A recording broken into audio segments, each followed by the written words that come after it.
Bristol, February the 19th, 2015.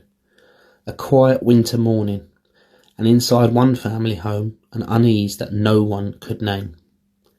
16-year-old Becky Watts, shy and gentle, moved about her room unaware that someone in the house was watching her, studying her, building a darkness that had been growing in secret for months.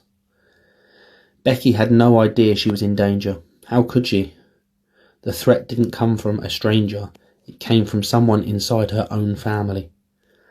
Her stepbrother, Nathan Matthews, carried with him a simmering resentment, twisted fantasies and a cold obsession of control. He masked it well, quiet, withdrawn, almost invisible. But beneath that still exterior was a storm, and on this day, this morning, he let it break. While the house rested in an eerie calm, Nathan set his plan in motion. Step by step, silent, calculated, and when he approached Becky's room, the moment she realised something was wrong came far too late. What happened behind closed doors was sudden. It was violent, terrifying. We may never know every detail, but we know enough to say Becky was dismembered. Her remains were found in a garden shed in Bristol, injured in 40 different areas of her body. The injuries suggested that the 16-year-old fought for her life as her attacker suffocated her. Becky received 15 stab wounds and a slash wound, which were caused after she died, and her body was cut up into 8 pieces and found in a suitcase wrapped in layers of carrier bags, cling film, duct tape and thick blue plastic. She never stood a chance. Afterwards, there was only silence, a chilling, unnatural quiet. Nathan called for help, not for Becky, but from the one person who knew his darkness and chose to follow it. Shauna Hoare.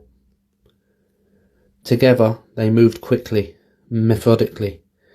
They hid what they had done with a disturbing calmness, as if erasing Becky could erase the crime itself.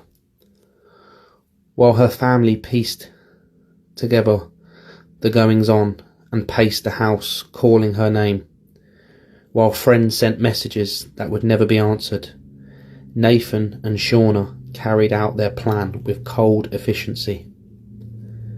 Becky's disappearance became a city-wide search. Volunteers combed parks and alleys.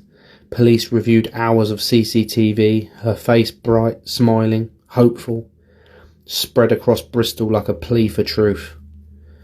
And all the while, Nathan and Shauna pretended to help.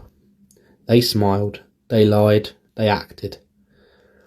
But the truth was beginning to surface. Detective by detective, clue by clue, the facade starting to crack. Nathan's story didn't match. Shauna's demeanour betrayed her. Digital traces pointed inwards, back to the very home where Becky was last seen. Then came the discovery, a property linked to Nathan, a search, and a devastating confirmation that no one wanted to hear. Becky had been found. She had never left the house alive. The community felt the shock like a physical blow. A nightmare had unfolded in the shadows of an ordinary neighbourhood, and at the hands of people who should have protected her. In court, Nathan tried to twist the narrative, claiming he'd never meant to kill her. Shauna claimed innocence, but the evidence was overwhelming. The jury saw through them both. Nathan Matthews, convicted of murder, was sentenced to 33 years. Shauna, convicted and was given 17 years for manslaughter and involvement in a horrific cover-up. Justice? Yes, but justice cannot replace the life of a stolen girl so young. Becky Watts was more than a case. She was more than a headline. She was a daughter, a sister, a friend, a quiet, kind soul whose life was taken by cruelty she never deserved. Her memory lives on, not in darkness, but in the love of those who knew her, and in the determination of a community that refused to forget her.